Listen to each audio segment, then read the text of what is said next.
Muhammad Sallallahu Alaihi Wasallam. Bapak Ibu hadirin yang dirahmati diberkahi oleh Allah Subhanahu Wa Taala. Alhamdulillah malam hari ini kita masih dalam pembahasan bayan kasratit turuqil khair, banyaknya jalan menuju kebaikan, banyaknya jalan yang dibukakan oleh Allah Subhanahu Wa Taala untuk bisa mendapatkan ridhonya Allah Subhanahu Wa Taala. Karena masih banyak juga orang di sekeliling kita yang selalu punya pemikiran, punya mindset itu ibadah itu berat. Ibadah itu kalau yang berkaitan dengan nominalnya harus besar. Memang surga itu mahal dan balasannya sangat besar. Kalau seseorang manusia ingin dimasukkan ke dalam surga, maka dia harus memaksakan nafsunya tunduk kepada Allah Subhanahu Wa Taala.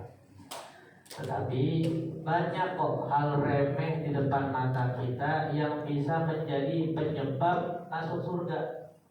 Contoh, minum tangan kanan, remeh kan? Remeh nggak kira-kira? Sangat sepele. Bahkan tiap hari kita wajib untuk minum. Ada yang seliter, 2 liter dan seterusnya. Kalau ini remeh, sepele ini kita niatkan pakai tangan kanan mengikuti sunnahnya Nabi Sallallahu Alaihi Wasallam, banyak pahalanya di situ. Makan pakai tangan kanan, sunnahnya Nabi. Masuk kamar mandi kaki kiri, keluar kaki kanan, sunnahnya Nabi. Artinya banyakkan aktivitas sunnah Nabi di rumah daripada di masjid.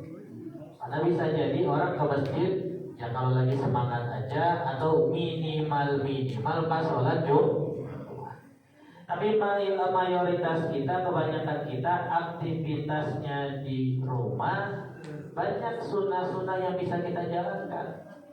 Kalau tidur miring ke kanan, walaupun bangun udah miring kemana-mana terserah. Yang penting awal tidur miring ke kanan. Bangun tidur sunnahnya Nabi itu bukan pegang HP. Ya, bangun tidur, duduk dulu sebentar, zikir kepada Allah Subhanahu Wa Taala, minimal baca doa setelah bangun tidur. Apalagi kalau hari-hari kerjanya tidur mulu, banyak baca doa di situ. Paham kan ya? Artinya ini hal-hal remeh, hal-hal sepele, tapi karena sering kita lakukan di rumah bisa jadi besar. Ibu-ibu ketika sedang masak untuk suaminya, niatin berbakti kepada suami, niatin nyenengin suami, niatin nyenengin anak, dan setiap masakan itu akan dicatat pahala yang mungkin hanya Allah yang tahu jumlah pahalanya di situ. Jadi pahala Allah itu sangat luas, sangat banyak, jangan dikerdilkan, jangan dikecilkan. Harus sholat tahajud berapa puluh rakaat, tidak perlu seperti itu. 2 rakaat, alhamdulillah. Istiqomahnya yang penting.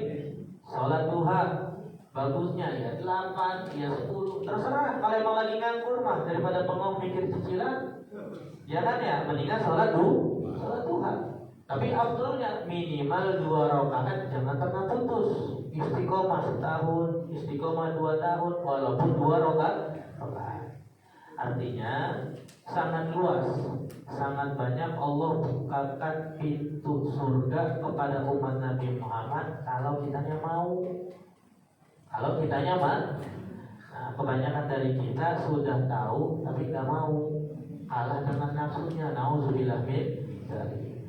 Maka kita berharap malam hari ini kita ngaji, malam hari ini kita dengarnya hadis Nabi, termotivasi diri kita untuk bisa dekat dengan Nabi Sallallahu Alaihi Wasallam. Kita mulai. Bismillahirrahmanirrahim. Qala musannif kitab rahimallahu rahmatal abrar wa nafa'ana bihi wa bi ulumihi fid dharain amin ila an-qawli. Rawahu Muslim aidan min riwayat Aisyah radhiyallahu taala anha.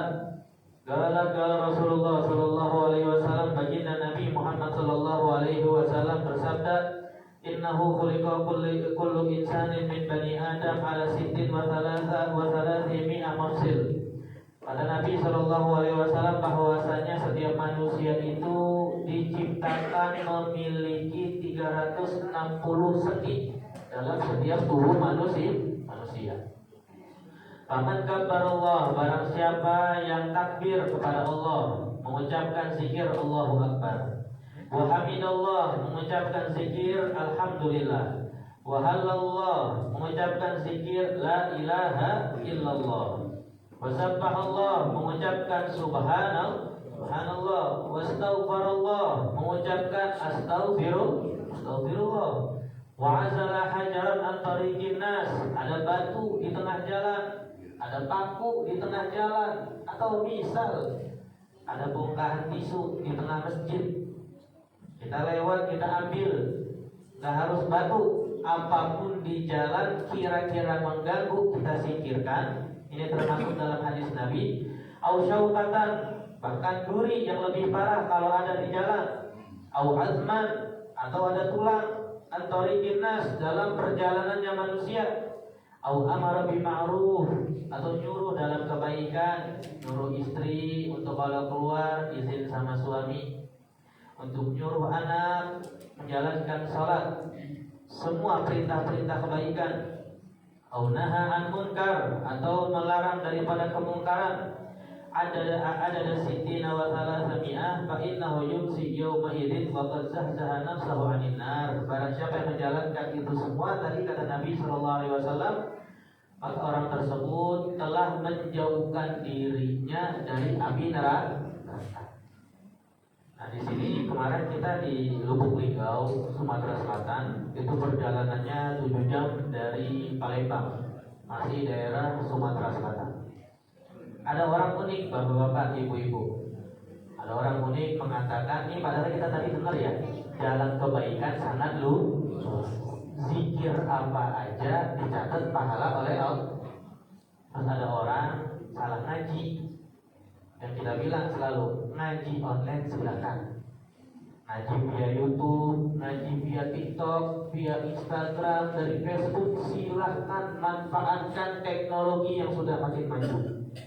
Tapi sebelum kita masuk ke dalam sosial media yang sangat luas, yang siapa aja bisa ngomong dalam sosial media, ngaji agama gak ngaji agama bisa jadi ustaz, ngaji agama gak ngaji agama bisa ngasih fatwa sekarang. Apalagi ada ChatGPT itu sekarang ya, AI, di WA ada Meta, di ChatGPT kita minta khutbah Jumatan nongol di situ. Ya, yang kadang kita sebagai khotib juga bingung mau ceramah apa nanti siang. Di ChatGPT bisa Pak bikin teks untuk khutbah Jumat. Nah, akhirnya orang ini ngaji secara sosmed yang notabene ilmu agamanya nol. Akhirnya kebanyakan salahnya dalam belajar ilmu agama. Masa iya dia mengatakan zikir subhanallah, zikir alhamdulillah, ini zikir. Tapi kalau subhannya diganti, alhamnya dihapus, artinya cuma menyebutkan Allah, bukan dianggap zikir. Paham gak? Jadi kalau pengen di kalimat, dicatat sebagai zikir, harus digabungin dengan kalimat lain. Astagfirullah, subhanallah, alhamdulillah. Nah, kalau cuma ngucapin Allah, ini kata beliau bukan dianggap zikir. Nah, ini agama Islam luas, dikerti. Ini yang tak boleh. Bahayanya orang ngaji di sosmed seperti itu. Agama Islam itu luas, kita mulia dengan manhaj Islam, bukan dengan manhaj apapun. Jangan dikecilkan.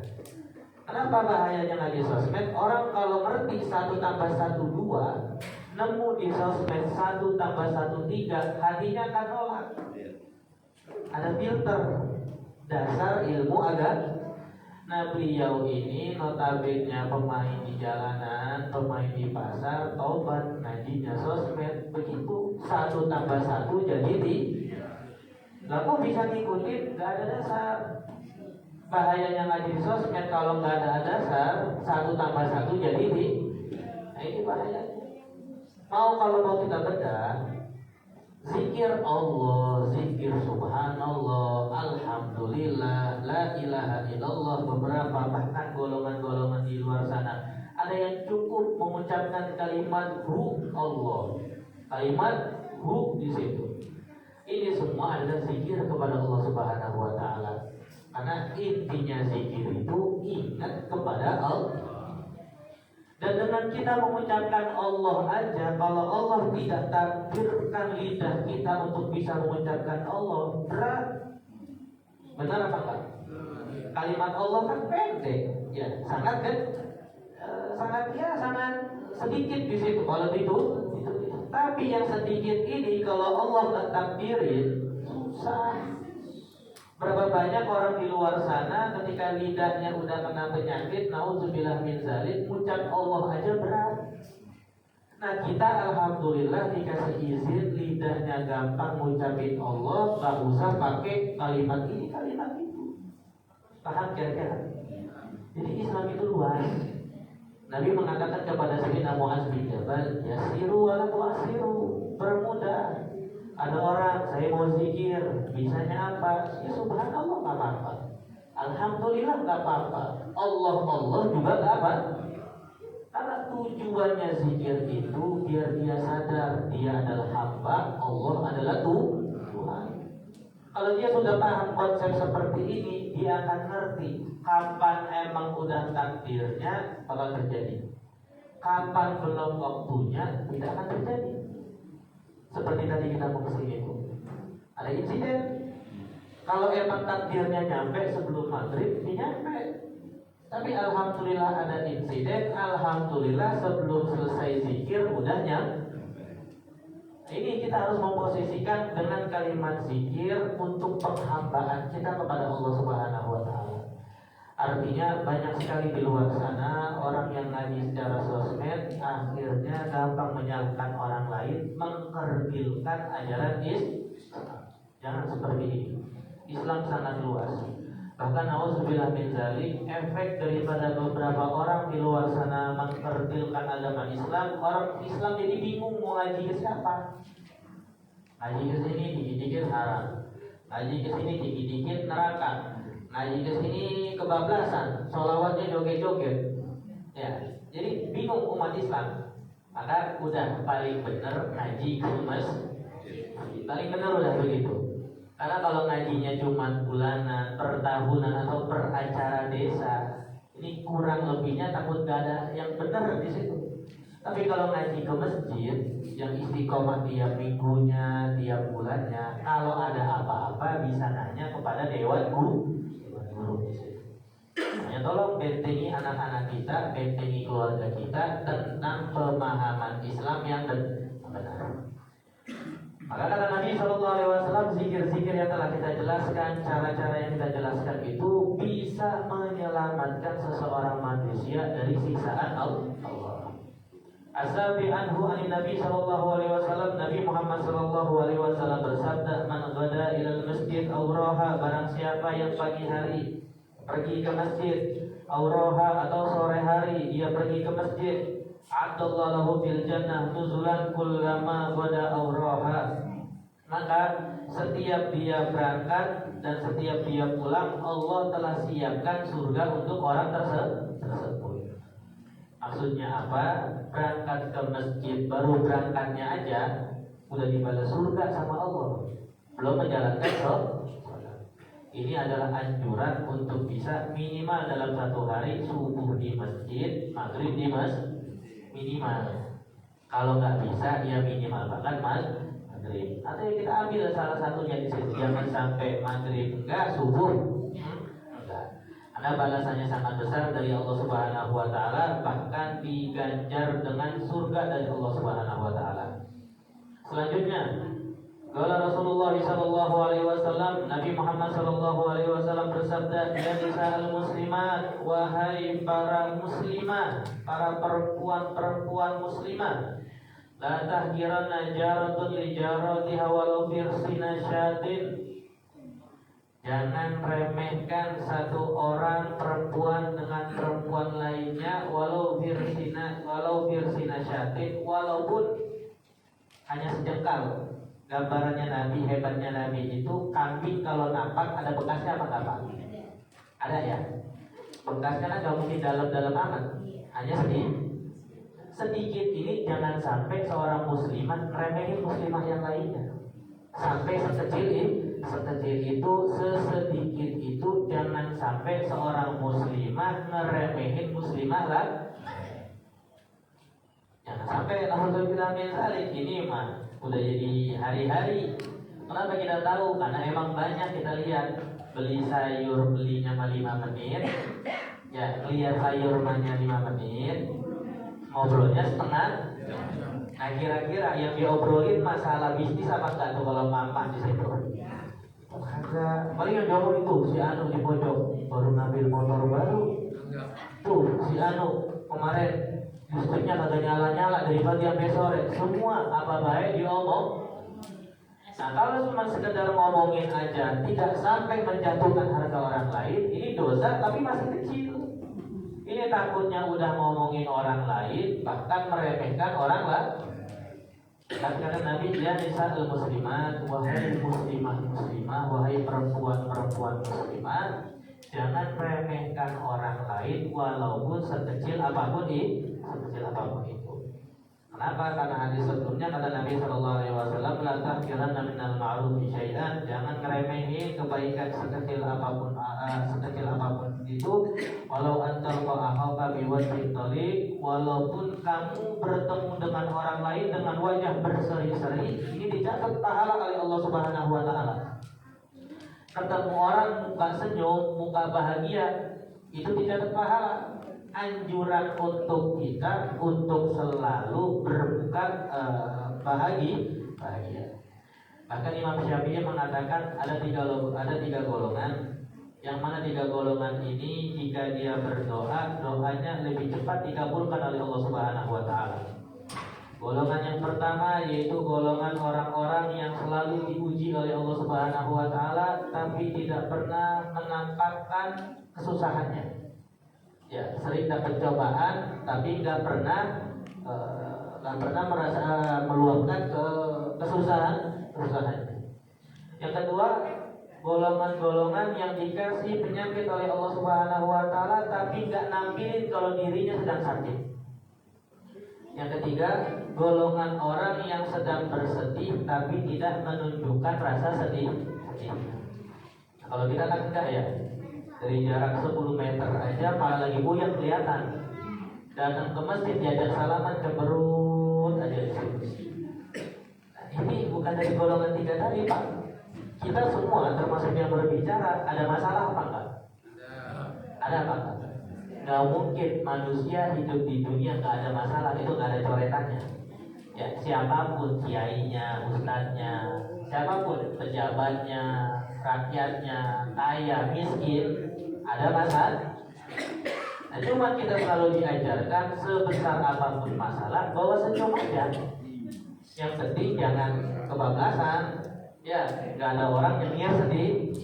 Nah, ini berarti udah error di situ. Cuma kalau misalkan sebesar apapun masalah masih bisa diajak ngobrol. Sebesar apapun penyakit orang lain nggak tahu, itu orang-orang hebat.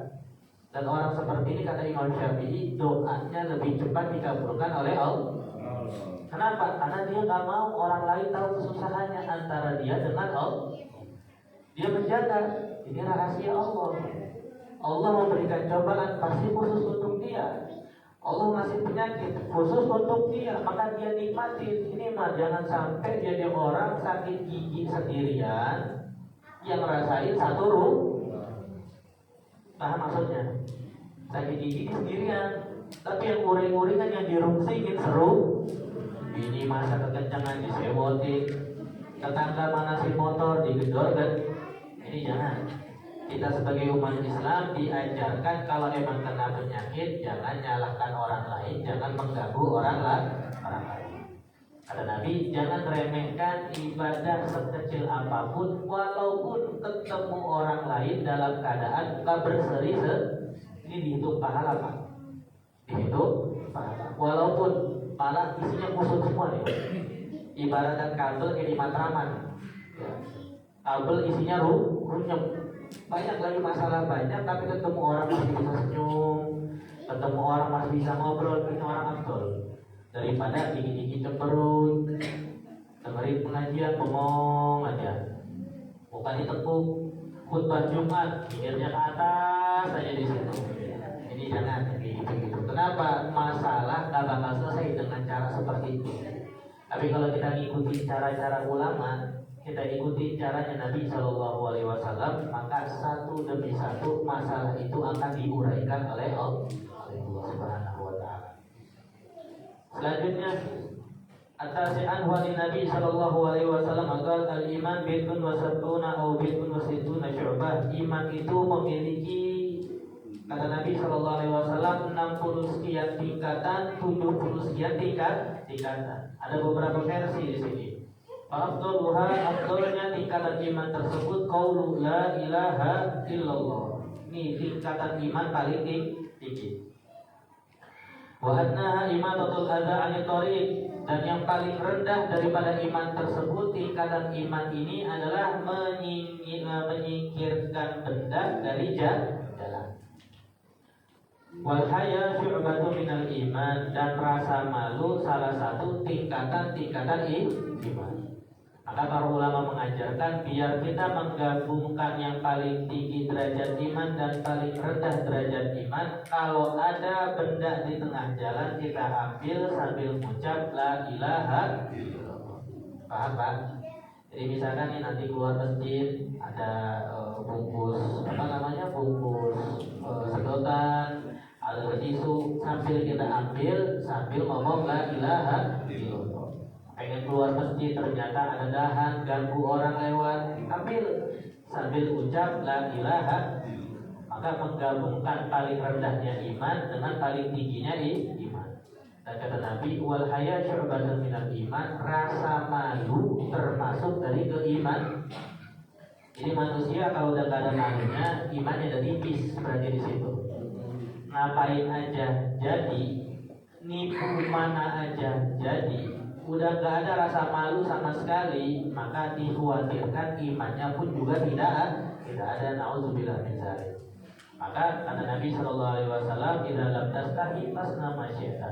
Kalau udah gak malu, kerjain apa aja. Orang zaman sekarang yang penting viral, urusan bener apa enggak belakangan. Ini jangan sampai. Kata Nabi, iman itu termasuk dalam iman adalah rasa malu, maka timbulkan rasa malu, khususnya kepada putri-putri kita. Ya, kepada putri-putri kita. Bapak-bapak, ibu-ibu, memang setiap manusia yang sudah balik itu akan menyadar akan tanggung jawab dengan dosanya masing-masing. Tapi kapan dia masih tinggal satu rumah bersama orang tuanya dan melihat anaknya ini hilang rasa malunya kepada Allah Subhanahu Wa Taala, orang tua itu juga bertanggung jawab atas putrinya. Jadi kalau kita punya anak, pakaiannya nggak teratur, bajunya nggak teratur, keluar sama siapa aja udah nggak kita atur, anaknya dosa, orang tuanya juga dosa. Kenapa? Masih tinggal bareng. Kalau dia udah tinggal bukan nama kita, terserah. Dia sudah dewasa, dia sudah punya akal, dia kerjain apa aja, sudah memiliki akal. Tapi kalau masih tinggal bareng, terus bapak-bapak, ibu-ibu tidak peduli dengan bagaimana anaknya, keluar sama siapa juga nggak peduli, jam berapa aja pulang juga nggak peduli, bahkan pakaiannya nggak peduli, maka siap-siap nanti di hari kiamat akan ditanya oleh Allah Subhanahu Wa Taala.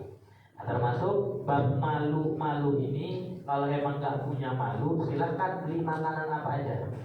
Kalau nggak punya rasa malu, silahkan beli minuman apa aja. Maksudnya apa? Saudara kita di Palestina masih dibombardir, ya.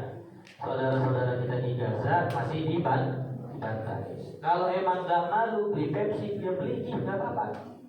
Kalau nggak malu beli McDonald, beli, nggak apa-apa, silakan. Kalau nggak malu beli Pizza Hut, silakan beli. Tapi nanti di hari kiamat dengan apa orang itu akan bertemu dengan. Kalau nggak malu beli sesuatu yang masih pro dengan Israel, silakan, nggak apa-apa. Tapi nanti di hari kiamat akan bertanggung jawab dengan Allah. Ini maksud daripada hadis Nabi Shallallahu Alaihi Wasallam. Apa yang kita bisa bantu untuk saudara kita di Palestina, kita bantu. Dengan makanan kah, dengan minuman kah, dengan apapun itu yang kiranya bisa membantu meringankan saudara-saudara di Palestina. Karena kan yakin kalau ada kotak amal muter untuk Palestina 1 juta sudah sangat udah hebat belum kalau ada orang sedekah 1 juta? Udah hebat. Tapi yang lain kira-kira ya 20.000, 50.000. Kalau urusan duit mah kita mikir-mikir. Tapi kalau udah tahu kita duit masalah mikir-mikir, beli makanan juga harus mikir-mikir. Beli minuman juga harus mikir. Paham bapak-bapak, ibu-ibu? Kita ajarkan anak-anak kita untuk saat ini untuk tidak membeli sesuatu yang memang diboikot oleh para ulama-ulama kita. Yang terakhir, al-ashir annahu anna Rasulullah sallallahu alaihi wasallam, Nabi Muhammad sallallahu alaihi wasallam bersabda, "Bainama rajulun yamshi bi tariqin istada alaihi al-atash." Ada Nabi sallallahu alaihi wasallam bercerita tentang umat zaman dulu. Ada seorang laki-laki sedang melakukan perjalanan. Tiba-tiba dia merasakan kehausan, sangat dehidrasi. Fawajada bi'ran, dan dia mendapati ada sumur. Karena salam fiha fasyariba, maka dia turun ke sumur tersebut lalu meminum air daripada sumur itu. Tsumma kharaja, ketika dia keluar dari sumur itu, fa idza kalbun yalhad yaqulu sara min al-'atash. Nah, ini yang cerita si bapak-bapak dengar nih. Ketika dia keluar dari sumur, ternyata ada seekor anjing yang sedang menjulurkan lidahnya karena saking kehausan. Sering dengar kan ceritanya Pak ya? Sering dengar ya? Nah, ini hadisnya ada dalilnya, ada kitabnya. Kalau dulu maka orang ini mengatakan laqad balagha hadzal kalam min al-'atash mithla alladhi kana qad balagha minni. Anjing ini telah merasakan haus seperti aku tadi merasakan haus juga. Artinya sama-sama sedang dehidrasi. Pada salah bir, maka dia turun lagi ke sumur. Pamalahu pahu, lalu dia ambil sepatunya, diambil untuk ambil minuman air tersebut. Summa amsaku bibihi, lalu dikasihkan ke mulut anjing tersebut. Hatta rogiya fasadul galab, sehingga anjing tersebut bisa minum dari sepatu itu, dan anjing tersebut merasa kenyang atas minuman itu. Fasyakarallahu lahu faghafara lahu, maka hewan ini bersyukur kepada Allah Subhanahu wa taala karena dibantu oleh orang tersebut. Rasa syukur hewan ini menyebabkan ghafarallahu lahu, Allah mengampuni dosa-dosanya. Lalu maka para sahabat yang mendengar mengatakan, "Ya Rasulullah, innalana fil bahami ajran, apakah kami dalam membantu hewan-hewan kami ini mendapatkan pahala?" Maka kata Nabi sallallahu alaihi wasallam, "Faqala fi kulli kabidin ratbatin ajrun." Setiap nyawa, setiap sesuatu yang dikasih nyawa oleh Allah Subhanahu wa taala, kalau kita melakukan kebaikan ada balasannya. Fi riwayatin Bukhari, fasyakarallahu faghfara lahu jannah. Menurut riwayat Imam Bukhari, dimasukkan surga oleh Allah Subhanahu wa taala. Nah, ini yang cerita sering kita dengar. Fi riwayatin lahuma bainama kalbun yutibu bi ruqiyatin qad kana yaqulu al-'atash idra'athu baghiyun min baghaya bani Israil. Fanaza'at mugaha fastagat lahu bihi fasagatu faghfira bihi. Menurut riwayat yang lainnya, yaitu seorang perempuan pelacur. Ini yang bisa sering kita dengarkan, pelacur, kehausan, minum, terus melihat ada anjing, akhirnya pelacur ini memberikan minuman, pelacur ini diampuni dosanya oleh Allah. Artinya ibadah, kegiatan, aktivitas sekecil apapun itu selama ngasih manfaat kepada makhluk hidupnya Allah akan dibalas sebesar-besarnya oleh Allah. Paham bapak-bapak, ibu-ibu? Ini seorang perempuan dari Bani Israel yang pelacur, ya, yang kadang kita pandang sebelah mata aja gara-gara cuma ngasih minum. Atau bahasanya misalkan kita lagi makan di warteg, ada kucing kelaparan, perutnya udah kempes bener. Terus telur kita bagi dua atau ayam kita potong, kita kasih dia, bisa